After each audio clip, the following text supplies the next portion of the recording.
Toujours en direct de Chèque, 4e édition. On est sur la page Facebook de M-Provence et puis on reçoit Arthur Jam qui est spécialiste de financement participatif puisque vous présidez aux destinées de l'Indopolis qui travaille avec le célèbre KissKissBankBank. Donc aujourd'hui, quand on parle de transition numérique ou digitale, l'aspect financier est extrêmement important et il y a des solutions dans le financement participatif pour cela? Oui, tout à fait. Alors en fait, l'Indopolis c'est une filiale du groupe KissKissBankBank.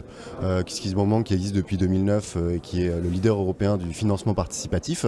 Et finalement, après des solutions de don contre don, on s'est rendu compte que ce modèle pouvait être dupliqué pour les entreprises. Oui. Et notamment pour du crédit. Et finalement, sur l'Indopolis, ce sont des entreprises qui vont avoir des projets de développement et plutôt que de les financer auprès de leurs banquiers traditionnels, oui, vont demander à des particuliers de les financer contre un taux d'intérêt.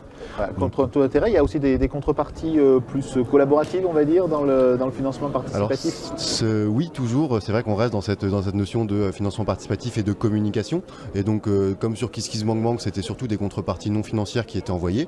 Sur l'Indopolis, on est sur des contreparties financière. Par contre, le chef d'entreprise peut aussi proposer justement ses services, faire découvrir les services à ces particuliers qui découvrent son entreprise. Et donc, c'est aussi un facteur de communication pour l'entreprise. Alors pourquoi deux marques en quelque sorte, KissKissBankBank qui d'ailleurs est présent à Marseille et l'Indopolis? Parce que du coup on ne s'adresse pas du tout à des publics, des publics complètement différents.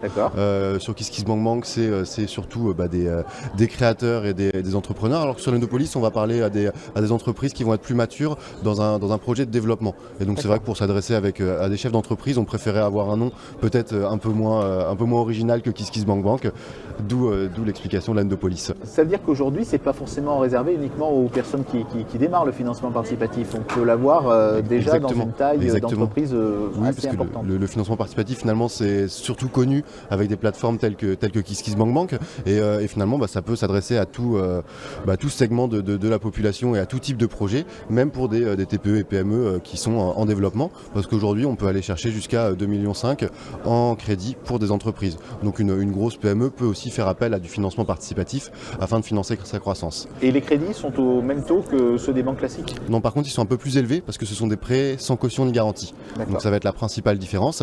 Et l'idée, c'est la raison pour laquelle on est présent sur le salon Chèque Event, c'est à la fois pour présenter KissKissBankBank et l'Indopolis dans la région PACA, mais également pour proposer nos services aux sociétés de e-commerce qui finalement vont avoir beaucoup de besoins immatériels à financer, chose que le banquier ne sait pas toujours faire. Et donc c'est pour ça qu'on a une solution qui est vraiment complémentaire avec celle du banquier, avec des prêts sans caution ni garantie pour financer justement soit le recrutement de nouveaux collaborateurs ou justement le fonctionnement du site internet. Donc vous acceptez dans l'Indopolis un taux de casse qui sera peut-être supérieur à la banque classique parce que vous avez moins de garanties, même si les taux sont supérieurs. Tout à fait, donc on explique bien aux particuliers qu'ils ont un risque de perte en capital lorsqu'ils prêtent aux entreprises.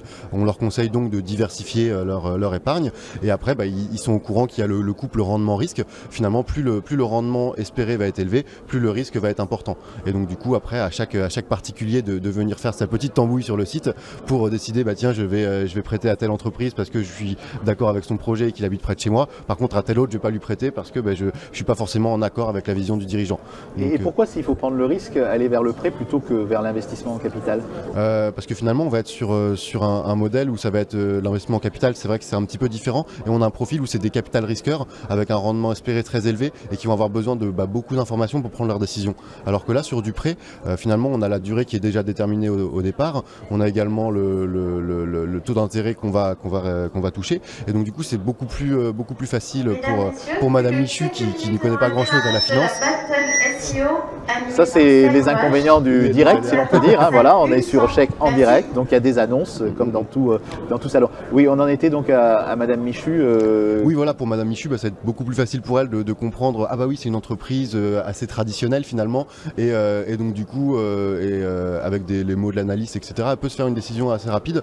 L'idée aussi c'est qu'on peut prêter à partir de 20 va euros vite, hein, par entreprise. Aussi l'avantage. Oui, ça va très vite, oui.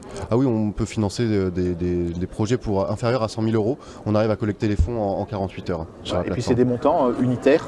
qui pour le particulier ne sont pas forcément très élevés. Voilà. Ça coûte peut-être moins cher que d'acheter une SICAV obligataire ou de rentrer dans exactement, le capital d'une société. Le particulier peut investir à partir de 20 euros jusqu'à 2000 euros. Et le prêt moyen aujourd'hui, il est de 170 euros sur la plateforme. Donc finalement, quand une entreprise emprunte 150 000 euros, en plus des 150 000 euros, elle va repartir avec 1000 particuliers qui croient dans son projet et qui ont envie de voir l'entreprise fructifier. Et comment on les trouve ces particuliers? Comment se fait la relation quand c'est une banque? Ce sont les clients de la banque. Là, ce sont les clients de l'Endopolis? Alors oui, ça a commencé, on a 2 ans et demi maintenant aujourd'hui sur l'Endopolis. On avait un partenariat assez fort avec le groupe Les Échos qui nous a permis de faire de la publicité et d'acquérir une première base de prêteurs.